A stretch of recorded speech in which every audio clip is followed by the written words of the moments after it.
अस्सलाम वालेकुम स्टूडेंट्स, मेरा नाम माजिद मुस्तफ़ा है और हम जो है वो आज पहला चैप्टर फेडरल की बायोलॉजी का जो वो स्टार्ट करने लगे हैं।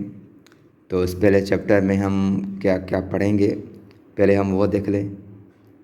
तो अच्छा, पहला चैप्टर जो है उसका नाम है सेल स्ट्रक्चर एंड फंक्शंस।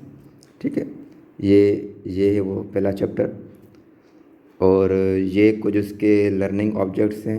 मतलब आप जब इस चैप्टर को पूरा पढ़ लेंगे तो आपको इंशाल्लाह ये चीज़ें सारी समझ में आ जाएंगी। तो यहाँ कुछ बेसिक सी बातें दी गई हैं जो आपने पहले भी 9th की क्लास में बायोलॉजी वाली में पढ़ी होंगी। तो बताया यूनिट ऑफ लाइफ, ठीक है, ये यहाँ पर मेंशन है। तो आप लोगों को पता है कि भाई जो भी लाइफ होती है उसका जो बुनियाद होता है, उसकी जो शुरुआत होती है वो एक सेल होती है और सेल से आगे चलकर एक ऑर्गेनिज्म बनता है। तो मिडिल 19th सेंचुरी में जो बायोलॉजिस्ट थे उन साइंटिस्ट ने एक सेल थ्योरी बना ली थी। अब सेल थ्योरी बना ली थी तो उसके लिए कुछ फंडामेंटल कॉन्सेप्ट भी थे जो ये नीचे दिए गए हैं। तो पहला जो फंडामेंटल कॉन्सेप्ट था वो ये था कि भाई लिविंग थिंग्स जो भी हैं, यानी जिसके पास लाइफ है, यहाँ जो भी लिविंग थिंग्स है, उसका जो सेल होगा वो फंडामेंटल यूनिट ऑफ स्ट्रक्चर भी होगा एंड फंक्शन भी होगा। इसका मतलब ये है कि जो भी ऑर्गेनिज्म्स है उसके जो यूनिट जो है वो सेल होगा और उस सेल की स्ट्रक्चर होगी और वो सेल उस लिविंग थिंग्स के लिए फंक्शन जो है वो परफॉर्म करेगा। तो एक ये जो है वो फंडामेंटल कॉन्सेप्ट था सेल थ्योरी के हवाले से। और दूसरा जो था वो था all organisms are made up of one और मोर सेल्स। ये दूसरा जो है वो फंडामेंटल कॉन्सेप्ट था सेल के हवाले से। तो जो ऑर्गेनिजम्स एक सेल के बने होंगे हम उससे यूनिसेलुलर कहेंगे और जो एक से ज़्यादा सेल के बने होंगे उससे हम मल्टीसेलुलर कहेंगे। तो ये ये दोनों पॉइंट जो हैं वो दो साइंटिस्ट थे, एक का नाम शिवान और दूसरे का नाम शिलाइडन था। ये दोनों पॉइंट जो है फंडामेंटल कॉन्सेप्ट जो है वो उन दोनों साइंटिस्ट ने दिया था। लेकिन ये जो तीसरा पॉइंट है, जो तीसरा फंडामेंटल कॉन्सेप्ट है, ये किसी और साइंटिस्ट ने दिया था। हालांकि ये दोनों साइंटिस्ट थे जो शिवान और शिलाइडन थे, उन दोनों साइंटिस्ट ने एक फॉल्टी आइडिया बना लिया था और वो फॉल्टी आइडिया यहाँ जो है वो इस फेडरल में नहीं है। वो सिंध टेक्स्ट बुक बोर्ड के अंदर ये मेंशन बात है कि भाई ये दोनों कह रहे थे कि जो सेल बना हुआ है वो डिनोवो स्ट्रक्चर से बना हुआ है।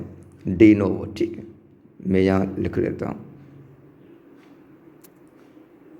डिनोवो। बाद में पूछा क्या कि भाई ये डिनोवो क्या होता है। तो साइंटिस्ट ने कहा कि भाई सेल का जो नॉन लिविंग मटेरियल्स जो है, यानी कि जो लिपिड्स है, कार्बोहाइड्रेट्स है, प्रोटीन है, वाटर है, इन सब को मिलाकर सेल बनता है। तो ये एक फॉल्टी आइडिया था जिसको रूडोल्फ विर्चू, एक साइंटिस्ट था, और विर्चू यहाँ से रूडोल्फ विर्चू कहते हैं। तो उस साइंटिस्ट ने कहा कि भाई ऐसा नहीं हो सकता कि आप जो है वो प्रोटीन, कार्बोहाइड्रेट्स, लिपिड से एक जगह पर रख लें तो वहाँ पर कोई सेल बन जाए। इस तरह नहीं होता। एक सेल होगा तो उसके बदले में जो है वो दूसरा सेल बनेगा। इसका मतलब सिर्फ ये था कि ये सेल डिवीजन के प्रोसेस से ही सेल बनते हैं। तो ये तीसरा पॉइंट जो है वो सेल जो अराइज होते हैं वो सेल डिवीजन के ही थ्रू बनते हैं। ऐसा नहीं है कि जहाँ पर सेल ही ना हो वहाँ पर भी सेल बन जाएं, तो इस तरह से ये नहीं होता। ठीक है, तो ये एक बेसिक सी नॉलेज थी सेल के हवाले से और जो है वो सेल थ्योरी के हवाले से। लेकिन बाद में एक टेक्निक अप्लाई की गई थी सेल के ऊपर। उस टेक्निक का नाम था सेल फ्रैक्शनेशन। ये टॉपिक है। तो इस टेक्निक में जो सेल के अंदर मटेरियल होता है, यानी कि उसके जो सब सेलुलर स्ट्रक्चर्स मौजूद होते हैं, मिसाल के तौर पर न्यूक्लियस है, एंडोप्लाज्मिक रेटिकुलम है, गोल्जी है, राइबोसोम्स वगैरह वगैरह, तो इनको निकाल कर, सेल से निकाल कर उस पर स्टडी कर रहे थे साइंटिस्ट। अच्छा, ये क्यों कर रहे थे कि उसको पता चल जाए कि भाई इसकी जो केमिकल कंपोजिशन है वो क्या है। मिसाल के तौर पर गोल्जी को निकाल दिया। अब गोल्जी किस चीज़ से बना हुआ है, तो उस पर एक टेक्निक अप्लाई की गई थी, उसको हम कहते हैं सेल फ्रैक्शनेशन। तो इस सेल फ्रैक्शनेशन की यहाँ पर डेफिनेशन भी लिखी हुई है। तो भाई सेल फ्रैक्शनेशन, तो ये कॉम्बिनेशन है वर्सेस मेथड्स का, एक प्रोसेस नहीं है, इसमें काफ़ी सारे मेथड्स अप्लाई किए जाते हैं। अच्छा, क्यों किए जाते हैं? ताकि जो सेल के ऑर्गेनेली हैं वो सेपरेट कर सकें। ये जो सेल के कंपोनेंट्स होते हैं, जो सेल के अंदर एक मशीनरी होती है जो काम करती है सेल के लिए, उसको अलग अलग करके स्टडी किया जाए कि भाई उसकी केमिकल कंपोजिशन क्या है। इस प्रोसेस को, इस टेक्निक को हम कहते हैं सेल फ्रैक्शनेशन। अब इसके दो स्टेप्स हैं, एक है होमोजेनाइजेशन और एक है सेंट्रीफ्यूगेशन। अच्छा, इसमें सेपरेट जो सेल कंपोनेंट्स होते हैं वो based upon the size and density के ऊपर होते हैं, क्योंकि उस टाइम पर इलेक्ट्रॉन माइक्रोस्कोप भी थी, तो ये एक यूज़फुल इलेक्ट्रॉन माइक्रोस्कोप थी कि सेल के जो कंपोनेंट्स हैं वो उसको स्टडी किया जाए अच्छी तरह से। तो ये दो प्रोसेस जो हैं, अब ये जो दो प्रोसेस हैं सेल फ्रैक्शनेशन के, जिसे हम होमोजेनाइजेशन कहते हैं और एक को हम सेंट्रीफ्यूगेशन कहते हैं, तो इसमें किया क्या जाता है कि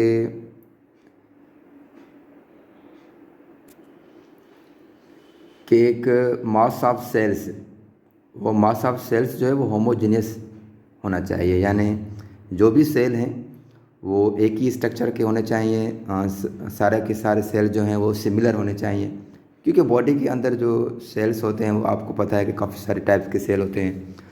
तो होमोजेनियस वाले मास ऑफ सेल्स ये लेते हैं और उसको रखते हैं एक टेस्ट ट्यूब में। ये एक टेस्ट ट्यूब होती है, ठीक है, इसमें वो जो है वो मास रखते हैं जिसमें काफ़ी सारे सेल्स होते हैं, एक ही स्ट्रक्चर के होते हैं, ठीक है। एक सॉल्यूशन बना लिया जाता है। फिर उसको क्या किया जाता है कि उसको एक सूटेबल मीडियम में रखा जाता है, यानी इसकी पीएच जो है वो सही होनी चाहिए, अन्य कंपोजिशन जो होती है या टेम्परेचर जो होता है वो सही होना चाहिए। अच्छा, ये क्यों किया जाता है कि जो सेल हैं वो ख़राब ना हो पाए, क्योंकि अगर सेल को ये सूटेबल मीडियम नहीं मिलेगा, एक अच्छा सा एनवायरनमेंट नहीं मिलेगा, तो वो जो सेल हैं वो सड़ जाएंगे, ख़त्म हो जाएंगे। अगरचे तो ये सेल प्लांट्स के हैं, ठीक है, तो प्लांट्स के सेल को तो आपने एक स्ट्रक्चर देखी होगी, बेसिक्स नॉलेज है ये भी, कि ये दो सेल हैं, ठीक है। इन दोनों सेल के दरमियान में एक लेयर होती है जो इस दोनों सेल को आपस में जोड़े रखती है, उसे हम कहते हैं मिडिल लैमिला, ठीक है। ये यहाँ पर मेंशन भी है, मिडिल लैमिला। अब इसको रिमूव करना पड़ेगा। अच्छा, रिमूव क्यों करना पड़ेगा? क्योंकि जो सेल होता है ना, ये सेल है, अगर इसकी जो मेम्ब्रेन है वो रप्चर नहीं होगी तो जो अंदर के सेल कंपोनेंट्स हैं वो बाहर कैसे आएंगे, तो इसलिए इस मिडिल लेमिला को जो है वो रिमूव करना पड़ता है। तो इस रिमूव के लिए एक एंजाइम से इस्तेमाल किया जाता है जिसका नाम पेक्टिनेज है। वो क्या करते हैं, इस मिडिल लेमिला को डाइजेस्ट कर देते हैं। फिर ये जो प्रोसेस होता है वो एक ब्लेंडर में होता है, जिसका नाम ब्लेंडर भी है, उसको मॉर्टर भी कहते हैं, मॉर्टर, या हम उसे होमोजेनाइज़र भी कहते हैं, होमोजेनाइज़र, ठीक है। तो पहला तो स्टेप ये किया जाता है कि भाई हमने होमोजेनाइजेशन किया, एक होमोजेनियस मास ले लिया सेल का, फिर उसको ग्राइंड करते हैं सेल्स को एक सूटेबल मीडियम के अंदर। अगर चाहे वो प्लांट के सेल है तो उस पर एक एंजाइम भी डाला जाता है जिसका नाम पेक्टिनेज है, ठीक है। और जो सेल है वो उसकी मेम्ब्रेन जो है वो रप्चर की जाती है। फिर बाद में इसको घुमाया जाता है, एक सीरीज़ होती है स्पीड की, पहले लो स्पीड पर, फिर उसको और ज़्यादा हाई पर, फिर उसको और ज़्यादा हाई स्पीड पर स्पैनिंग एक्शन किया जाता है, गोल गोल घुमाया जाता है। वो एक अलग से एक मशीन होती है जिसका नाम सेंट्रीफ्यूग है। ठीक है, तो सेंट्रीफ्यूग के हवाले से एक प्रोसेस किया जाता है जिसको हम कहते हैं सेंट्रीफ्यूगेशन। तो वो एक मशीन होती है जिसको सेंट्रीफ्यूग कहा जाता है। सेंट्रीफ्यूग में स्पैनिंग एक्शन किया करते हैं। किसका? वो जो ट्यूब थी जिसने हमने होमोजेनियस मास रख लिया था सेल का, उसको स्पैन किया जाता है वेरी हाई स्पीड पर। पहले तो हाई स्पीड पर नहीं रखते पहले तो लो स्पीड पर रखते हैं। क्यों? क्योंकि कुछ जो सेल के कंपोनेंट्स होते हैं वो हैवी होते हैं, कुछ जो है वो लाइटर होते हैं। तो जो लो स्पीड पर घुमाया जाएगा तो जो हैवी सेल के कंपोनेंट्स होंगे वो तो सेटल डाउन हो जाएंगे नीचे। ठीक है, बाकी जो ऊपर रहेगा वो लाइटर होगा। फिर ये बार बार जो है वो प्रोसेस किया जाता है। तो सेंट्रीफ्यूगेशन में एक दो मेजर वेज होते हैं, दो तरीक़ेकार होते हैं सेंट्रीफ्यूगेशन का। किस चीज़ पर? एक होता है density gradient configuration, sorry centrifugation, और एक होता है डिफरेंशियल सेंट्रीफ्यूगेशन।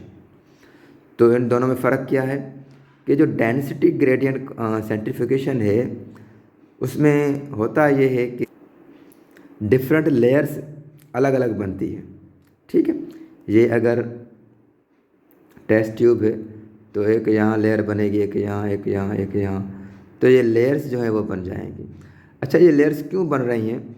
क्योंकि डिफरेंशियल सेंट्रीफ्यूगेशन में ये कहा गया है कि भाई जो हेवी पार्टिकल्स होंगे, जो हेवी सेल के कंपोनेंट्स होंगे वो इस हिस्से में होंगे, जो उससे लाइटर होंगे वो इस हिस्से में होंगे, और जो उससे भी लाइटर होंगे वो इस हिस्से में होंगे। तो एक डिफरेंशियल सेंट्रीफ्यूगेशन बन जाएगा। तो यहाँ पर ये है कि भाई डिफरेंशियल सेंट्रीफ्यूगेशन जो है वो साइज़ और शेप पार्टिकल्स डिटरमाइन होते हैं, यानी वो ज़ाहिर हो जाते हैं जब स्पीड बढ़ाई जाती है और ये सेटल्स हो जाते हैं। इस डायग्राम में समझाया गया है कि भाई सेंट्रीफ्यूगेशन ऑफ सेल्स कैसे होते हैं। तो ये बिफ़ोर की है, ये आफ्टर की है, यानी यहाँ पर सेंट्रीफ्यूगेशन नहीं किया गया है, यहाँ पर सेंट्रीफ्यूगेशन किया गया है। तो यहाँ आप देखेंगे कि ये जो होमोजेनियस मास ऑफ सेल जो है वो किस तरह से पड़े हुए हैं। और यहाँ पर आप जब देखेंगे तो इसको इसी स्पीड पर घुमाया गया है। घुमाने के बाद में ये कंडीशन बनी हुई है। कंडीशन कैसे बनी हुई है कि जो स्मॉलर साइज़ के कंपोनेंट्स हैं वो ऊपर रह गए हैं, और जो लार्जर हैं, जो हेवी है, वो ये नीचे रह गए। इसको नाम भी देते हैं, इसको पिलेट कहते हैं, जो ऊपर वाला हिस्सा है उसे सुपरनेटेंट कहते हैं। इसका एक और नाम भी है जिसे हम कहते हैं सेडिमेंट। ठीक है, इसको हम सेडिमेंट भी कहते हैं।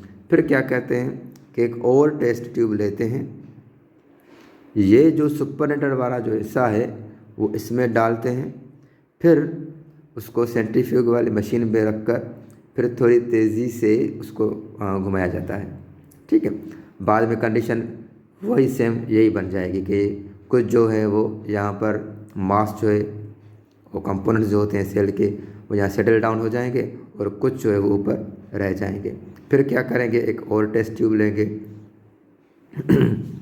और ये सारा जो सुपरनेटेंट है वो इसमें डालेंगे, और ये बार बार जो है वो करते जाएंगे। इसको कहते हैं सीरीज़ ऑफ इंक्रीज स्पीड, वो इस्तेमाल करते हैं ताकि सेटल डाउन हो जाए बॉटम में, जिसे हम पिलेट कहेंगे। ठीक है, बाकी जो बनेगा ऊपर जो रह गया उसे हम सुपरनेटेंट कहेंगे, और फिर ये स्पीड बढ़ाएंगे, और जो सुपरनेटेंट है उसके जो अंदर सेल के कंपोनेंट्स होंगे वो नीचे सेटल डाउन हो जाएंगे। तो इस तरह से ये सारा जो है वो अमल किया जाता है, एक टेक्निक अप्लाई की जाती है ताकि जो सेल के कंपोनेंट्स हैं वो सेटल डाउन हो जाएं। अब सेटल डाउन हो जाएंगे फिर उसको इलेक्ट्रॉन माइक्रोस्कोप के हिसाब से देखा जाएगा कि उसकी उसकी जो केमिकल कंपोजिशन है वो क्या है, वो किस चीज़ से बने हुए हैं। तो ये टेक्निक अप्लाई की गई थी ताकि उनकी केमिकल कंपोजिशन का पता चल जाए। ठीक है, तो आई होप आप लोगों को ये समझ में आ गया होगा। तो मैं आपसे फिर भी यही कहूँगा, क्योंकि आपने देखा कि किस तरह से जो पॉइंट आउट जो इस टॉपिक में थे वो मैंने हाईलाइट करा दिए हैं। आप अपने बुक में या इसको पढ़ लेंगे तो आपको इंशाल्लाह समझ में आ जाएगा। अगर नहीं भी समझ में आया है तो कमेंट्स में आप कुछ भी आप पूछ सकते हैं इस टॉपिक के हवाले से। इंशाल्लाह ये जो है वो वीडियो 15 मिनट की बन गई है। तो इस टॉपिक को, अच्छा टॉपिक भी कंप्लीट हो गया है यहाँ पर। हालांकि ये सारे टेक्निक हैं, ये एक ही टॉपिक है जो सेल के ऊपर जो है वो टेक्निक की जाती है। उसमें एक टेक्निक थी सेल फ्रैक्शनेशन, और दूसरी है differential staining, micro dissections, tissue culture भी है, क्रोमेटोग्राफी भी है, इलेक्ट्रोफोरेसिस भी है, ठीक है, स्पेक्ट्रोफोटोमेट्री भी है। सो ये सारी जो है टेक्निक सेल के ऊपर की जाती है। तो ये एक ही वीडियो में बनाऊंगा तो बड़ा वीडियो बन जाएगा। तो इंशाल्लाह मैं एक और नेक्स्ट जो है वो वीडियो बनाऊंगा जिसमें ये छोटे से टॉपिक हैं। ज़्यादातर इसमें जो चीज़ें हैं वो बस सिर्फ समझाने वाली तो इतनी ख़ास नहीं है, सिर्फ बताने वाली हैं। तो इंशाल्लाह नेक्स्ट वीडियो में हम ये पढ़ेंगे। और आप सबको बस एक रिक्वेस्ट यही है कि आप मुझे सपोर्ट कर दें, मेरे चैनल को सब्सक्राइब करें, ताकि क्योंकि मुझे पता चल जाएगा कि भाई लोग जो हैं वो स्टूडेंट्स जो हैं वो इंटरेस्टेड हैं। तो मुझे भी एक चाहत मेरे अंदर बनेगी कि मैं जो है वो फास्टली वीडियो बनाता जाऊं और अपलोड करते जाऊं। अच्छा, एक और बात ये भी है कि मेरी जो उर्दू है वो इतनी अच्छी नहीं है, तो उस हवाले से जो मिस्टेक्स उर्दू में आ रही हैं मुझे उम्मीद है कि आप उसको इग्नोर कर देंगे, और जो मेन चीज़ जो मैं समझाना चाहता हूँ आप उस पर अपना जो है वो फोकस रखें। खुदा हाफिज़।